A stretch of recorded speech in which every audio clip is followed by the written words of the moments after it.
I helped a woman escape without knowing who she was. 3 days later, armed men were asking for me by name. My phone started ringing from numbers I didn't recognize. My apartment door was unlocked when I got home, nothing stolen. Just a message on my table that said, "You should have walked away." That's when I realized the woman I saved didn't owe me a favor. I belonged to her, and she was a Mafia Queen. I didn't tell anyone what happened that night. Not my friends, not my coworkers, not even myself.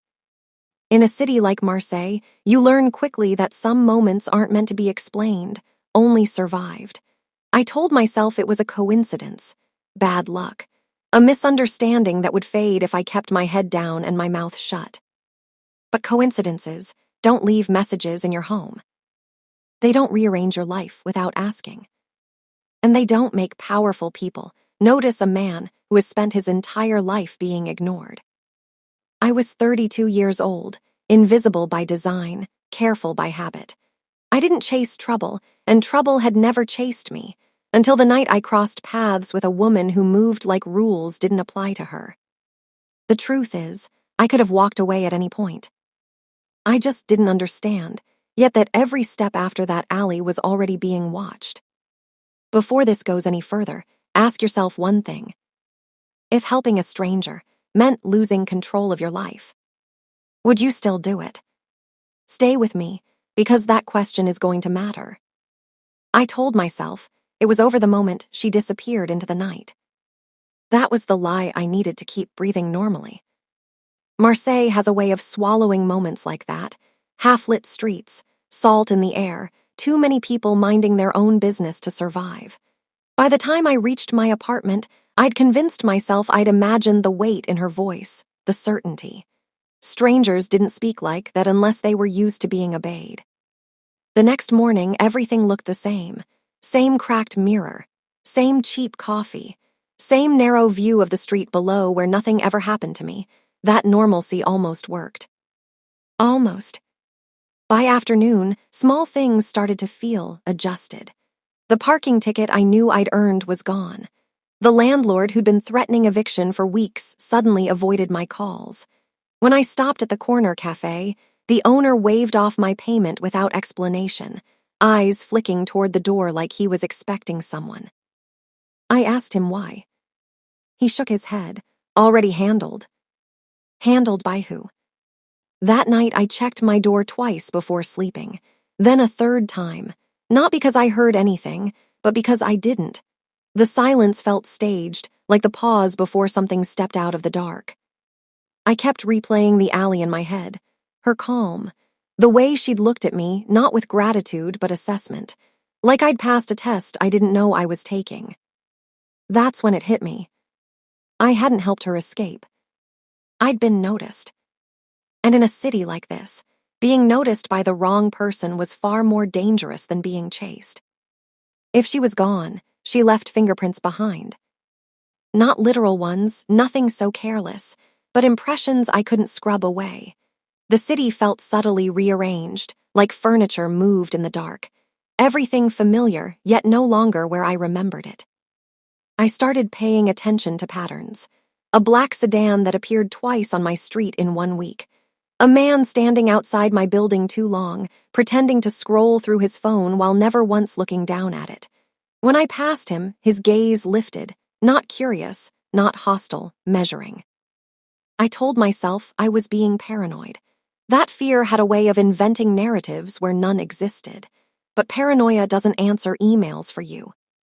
2 days after the alley, my inbox refreshed with a confirmation I hadn't requested. A late fee on my utilities cleared. No explanation, no receipt, just a polite notice thanking me for my continued reliability. Reliability to whom?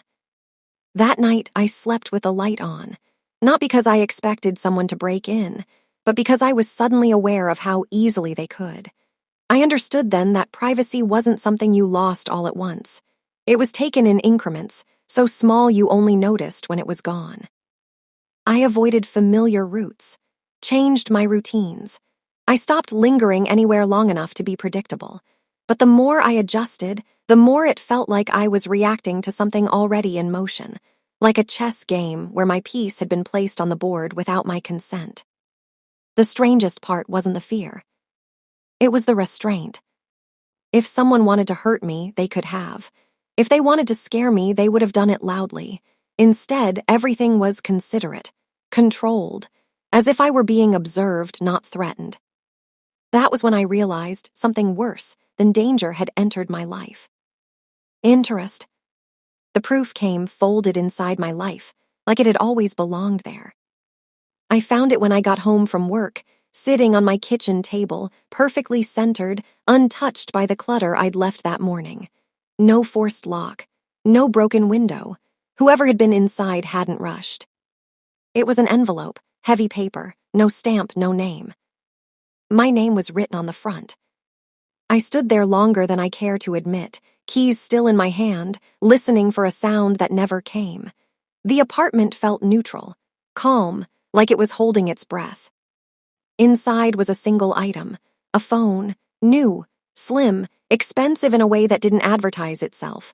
No packaging, no instructions, just the device and a small card beneath it. For emergencies. Use it wisely. Nothing else. I checked my door, locked. I checked the windows, closed. I checked the hallway, empty. The realization settled slowly, deliberately. This wasn't a threat, it was an invitation. The phone turned on without asking for a password. One contact had already been saved. M. I didn't touch it. For hours. I made dinner. I washed dishes. I sat on my couch pretending the room hadn't been breached without effort. When I finally picked it up, the screen lit instantly, like it had been waiting. No missed calls, no messages. Just the quiet certainty that someone knew exactly where I was and had decided not to speak yet. That was when I understood something important. She hadn't sent this because she needed me. She sent it so I would understand that if she ever did, I wouldn't be able to pretend I didn't hear. I didn't call the number. That was my first mistake, or my first success. I still don't know which. The next morning, I left my apartment early, moving with the stiff caution of someone who suspects the floor might give way beneath him. I half expected consequences for ignoring the phone. A warning. A reminder. Something loud enough to confirm this wasn't in my head. Instead, the day smoothed itself around me. At work, a problem I'd been bracing for simply dissolved. A complaint that should have landed on my desk never arrived. A supervisor who'd been circling me for weeks nodded once and walked away. No confrontation, no explanation, just resolution. By evening, it was impossible to deny the pattern. Things weren't improving. They were being managed. I started to sense rules forming around me, unspoken boundaries I hadn't agreed to but was somehow expected to respect. I wasn't followed openly. I wasn't contacted again. Whatever this was, it operated on restraint, precision, like someone had decided I was worth protecting but not worth informing. That night, the phone vibrated for the first time. No text, no call. Just a single vibration, short, controlled. I stared at it, my pulse climbing, waiting for the screen to light up. It didn't. When I picked it up, there was nothing there. No missed communication. No trace. A message without words. I understood it instinctively. We're still here. And beneath that understanding came a harder question, one that settled deep and refused to leave. If someone this powerful was intervening in my life, why hadn't they asked for anything yet? Because favors in worlds like hers were never free. They were delayed. I learned her name by accident. Or maybe there were no accidents left by then. It happened in a bar near the port, the kind of place where conversations stayed low and questions stayed unasked. I'd gone there because it was familiar, because familiarity felt like armor. I was halfway through a drink when the room shifted, nothing dramatic, just a subtle tightening, like everyone had inhaled at the same time. Two men entered, not loud, not armed, but the bartender's shoulders stiffened and a table near the back fell silent mid-sentence. I didn't look at them directly. I didn't need to. She's back in Marseille, someone muttered behind me, barely audible. Another voice replied, quieter, Noir. The name carried weight, not volume, weight. It pressed into the room, flattening conversation, bending attention around it. I felt it land in my chest before I understood why. Maritza Noir. The way they said it wasn't curious. I was careful. I paid and left without finishing my drink, the name echoing in my head with every step.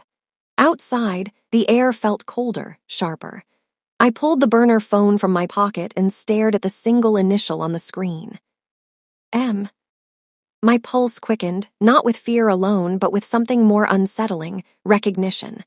The calm in the alley, the restraint since, the way problems vanished instead of exploding. This wasn't random protection. This was territory.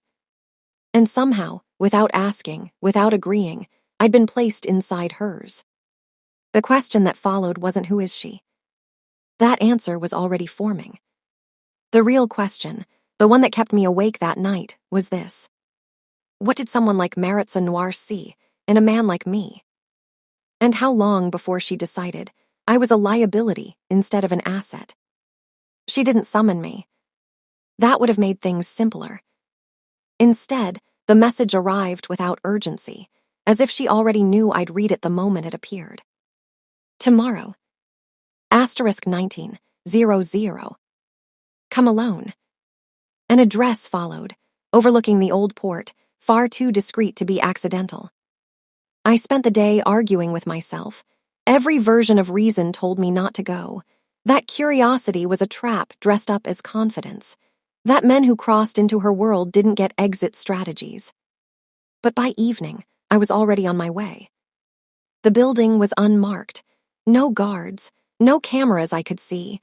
That bothered me more than any show of force. Inside, a private elevator waited with the doors open, like I'd been expecting. The doors parted into a room that felt controlled down to the air itself. Minimal, expensive without excess. And there she was, standing near the window, Marseille stretched beneath her like a possession. Maritza Noir didn't turn when I entered. You're punctual, she said calmly. Not approval, observation.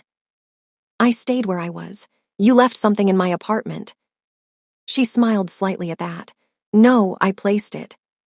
She faced me then, and the memory from the alley snapped into focus. The composure, the certainty. This was not a woman who reacted. This was a woman who decided. I didn't ask for protection, I said. No, she agreed. You didn't. The silence stretched. I realized she was waiting to see if I would fill it. I didn't. After a moment, she nodded once, as if confirming a private conclusion. Most men talk when they're afraid, she said. You don't. What happens now? I asked. Her gaze held mine, steady and unreadable. That, she replied, depends on whether you understand what you've already stepped into. Nothing changed after that meeting. Which I learned quickly was the point. Maritza didn't call, she didn't text, she didn't send another message to remind me she existed. The silence returned, but it felt different now, intentional, like space being given, not absence. That was when the tests began. A man approached me outside my building one evening with a casual smile, easy posture. He introduced himself as someone who worked logistics and asked if I was interested in a side opportunity. Quick money, no real details, just enough information to make it tempting. I declined. He nodded, unbothered, and walked away without pressing. 2 days later, my hours at work were cut, then mysteriously restored the following week with a quiet apology attached. No explanation, no discussion. Another coincidence. Then came the envelope at my door. Cash inside. Too much to be accidental. No note. No instruction, just the weight of it in my hands, heavy enough to change things if I let it. I didn't touch it. I waited 3 hours, then walked it to the nearest police station and left it with the desk sergeant, inventing a story about a mistake. As I turned to leave, my burner phone vibrated. Good choice. That was all. No praise, no warmth. just confirmation. That night, the question that had been circling my mind finally sharpened into something uncomfortable. Was I being protected or evaluated? And more importantly, if I failed one of these quiet tests, would I ever know which one ended me? I didn't ask her. That was the second rule I learned. Questions came when she decided answers were necessary. The truth surfaced anyway, the way it always does in cities built on whispers. Not as a confession, not as a warning, but as a fact everyone else already seemed to know. It happened in a parking garage beneath a government building I had no business being near. I was walking toward my car when two men stopped talking mid-sentence. Not because I was threatening, because I was present. One of them glanced at me, then looked away too quickly. "Careful," the other muttered. "That's Noir's." I stopped walking. The word wasn't with asterisk. It wasn't asterisk for asterisk. It was asteriskers asterisk. That night, the phone rang. I answered before it could stop. "You know now," Maritza said calmly. No greeting, no preamble. "Yes." A pause, long enough to walk away if I wanted to. Long enough to pretend I hadn't crossed another invisible line by answering. "You could have stayed ignorant," she continued. "Many people prefer that." "I didn't," I said. "No," she agreed. "You didn't." She didn't explain her world. She didn't justify it. She didn't soften the truth or dress it up as a necessity. She let it stand as it was, violent, organized, patient. "This is the last moment," she said, voice steady, "where walking away costs you nothing." I leaned against the cold concrete wall, feeling the weight of the choice settle into my bones. "And if I don't?" I asked. Her answer came without hesitation. "Then you stop being incidental." The line went dead. I stood there long after, realizing the danger wasn't that she was a Mafia Queen. It was that she had just given me a choice. And choices, in her world, were never offered lightly. After that call, she disappeared again. No messages, no tests, no quiet interventions I could trace. The city resumed its noise, its indifference, as if I'd imagined the last weeks. I told myself this was the exit she'd promised, the moment where walking away cost nothing. It didn't feel like freedom. It felt like standing on a bridge after the wind stopped, waiting to see if the structure still held. Days passed, then a week. I kept my routines small and dull on purpose. Work, home, sleep. I didn't use the phone. I didn't look for signs. I tried to be forgettable again. That's when people began to notice me. A man at a cafe asked if the seat beside me was taken, then changed his mind without explanation. A woman in my building smiled too carefully and avoided the elevator when I stepped in. Once, I caught a reflection in a shop window, a pair of eyes watching me from across the street, not hiding, not approaching, waiting. The distance wasn't absent. It was permission. I started to understand the shape of the trap, not one built of walls, but of options. I could keep pretending nothing had changed, or I could acknowledge the truth everyone else already seemed to accept. I told myself I was angry at her for withdrawing, that the silence was manipulation, but anger was easier than admitting the real problem. I missed the certainty. Not her presence, her clarity, the way decisions had edges when she was near, the way things meant something. One night the phone vibrated again. No message, just the signal. I didn't pick it up. And in that moment, I realized the moral pressure she'd applied without touching me at all. If I stayed silent now, was I choosing my life back? Or proving I was never brave enough to keep it? The pressure didn't come from her. That's what made it impossible to ignore. It came from everywhere else, from people who had never noticed me suddenly deciding I mattered. A supervisor at work pulled me aside and asked questions that had nothing to do with my job. A stranger followed me for 3 blocks, not hiding, just close enough to be felt.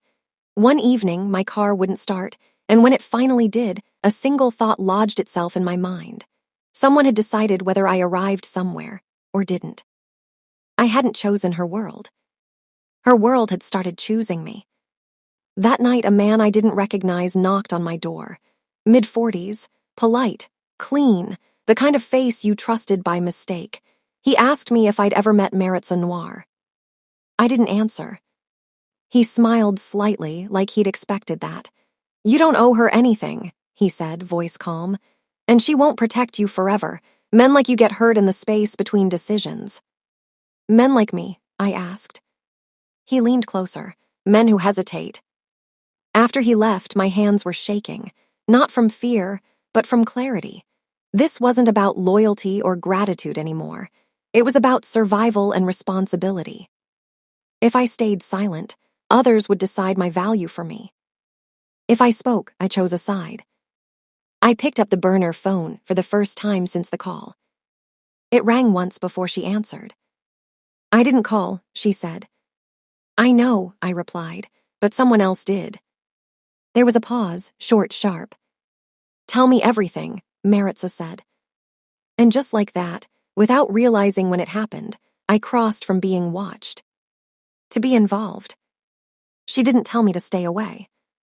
That was the part that haunted me later. Instead, she listened. No interruptions, no corrections. When I finished explaining the visit, the questions, the tone of the threat disguised as advice, there was silence on the line, long enough for doubt to creep in. "You understand what this means," Maritza said finally. "Yes." Another pause, heavier this time. "You can still leave," she continued. "Disappear quietly, no one will stop you." I almost laughed.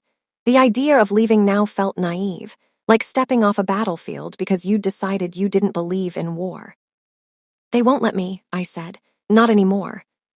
Her breath shifted, subtle but audible. "They will," she replied, "if I tell them to."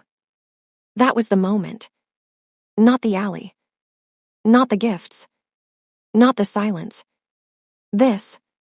She wasn't asking for loyalty. She was offering me safety at the cost of something else. Distance, denial, the right to pretend none of this involved me. "If I walk away," I said slowly, "what happens to you?" "That's not your concern." "It is if I'm already part of it." The line went quiet again. When she spoke, her voice was lower, stripped of its usual composure. "Iran," she said, using my name for the first time. "Once you choose to stand beside me knowingly, there is no neutral ground left." I closed my eyes. Most people would have taken the exit. Most people would have chosen safety and called it wisdom. But I thought, this might be the moment I lose everything. "I'm not leaving," I said. The answer came immediately, too quickly for calculation. "Then you stay where you are. Don't move." I heard motion on her end, orders being given, a world pivoting slightly. I hung up with my heart pounding, fully aware that this time I hadn't been tested. I had decided. And whatever happened next, it wouldn't be because I was manipulated. It would be because I chose her world over the illusion of my old one. She didn't come to me. That mattered more than I expected. Instead, a car arrived, black, unmarked, already idling when I stepped outside. The driver didn't introduce himself. He didn't need to. The doors unlocked as I approached, and I understood this was no longer about convenience. It was about containment. The drive was silent, not tense, intentional, like the quiet before negotiations begin. We stopped at a building overlooking the water, isolated enough to feel private, guarded enough to feel permanent. She was already there when I entered, standing near the window, Marseille glowing behind her like a map she'd memorized. "You chose," Maritza said without turning. "Yes." She faced me slowly, studying me not as a man she controlled, but as a variable she hadn't finished calculating. "I won't cage you," she said, "and I won't pretend this world can be made safe for you. If you stay awake, informed, accountable." "I'm not here to be hidden," I replied, "or move around when things get ugly." A flicker of something passed through her expression, approval edged with caution. "Then understand this," she said. "Protection in my world looks like control until you learn where the edges are. And if I don't accept those edges?" Her gaze hardened, Not threatening, just honest. Then you won't survive long enough to resent me. The truth of it settled between us, heavy and unavoidable. This wasn't romance. It wasn't a rescue. It was consent. Not to danger, but to clarity. When she finally spoke again, her voice was quieter. You are the first person who has ever asked for terms instead of favors. I met her gaze, fully aware of the weight of the moment. Then let's be clear, I said. I stay because I choose to, not because I belong to you. She considered me for a long moment. Then she nodded once. Good, Maritza Noir said, because that's the only kind of loyalty I respect. Nothing about what followed felt inevitable. That was the lie people told about moments like this. That tension naturally turned into closeness, that danger blurred boundaries. The truth was colder. We stood there in silence after terms were set, both aware that clarity didn't soften the risk. It sharpened it. You should leave tonight, Maritza said. This place won't stay quiet.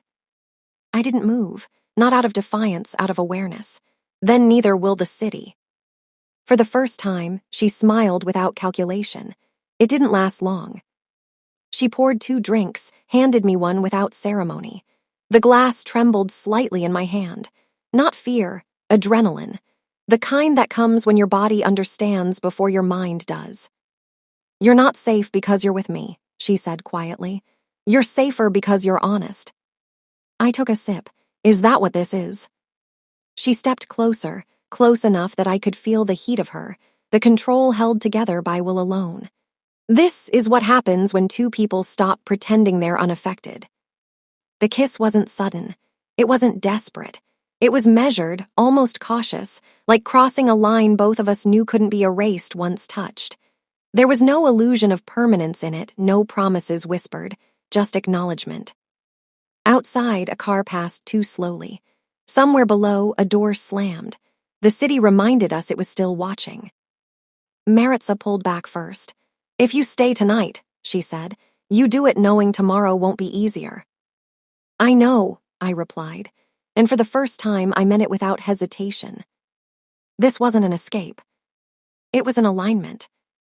And as her hand found mine, I understood the danger wasn't falling for her. It was standing beside her when the world decided one of us had to be broken. The response was faster than I expected. Not loud, not chaotic, precise.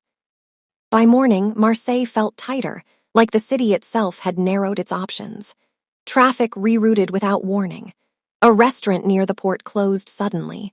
Men who didn't belong stood in places they shouldn't have, pretending to belong everywhere. Maritza noticed before anyone spoke. They're testing reach, she said calmly, reading messages on a screen I wasn't meant to see. Not strength, not yet. And us, I asked. She looked at me then, really looked, measured not as a weakness, but as a factor that changed equations. They already decided you matter, she said. Now they want to know how much. The attack didn't come for me. That was the message. It came for something she owned. A shipment was delayed. A trusted intermediary questioned. A signal sent through disruption, not bloodshed. Anyone watching would understand, you're exposed. Maritza moved through it with ruthless efficiency, issuing instructions that rippled outward, tightening her control even as pressure mounted. What unsettled me wasn't her command, it was what she didn't do. She didn't remove me.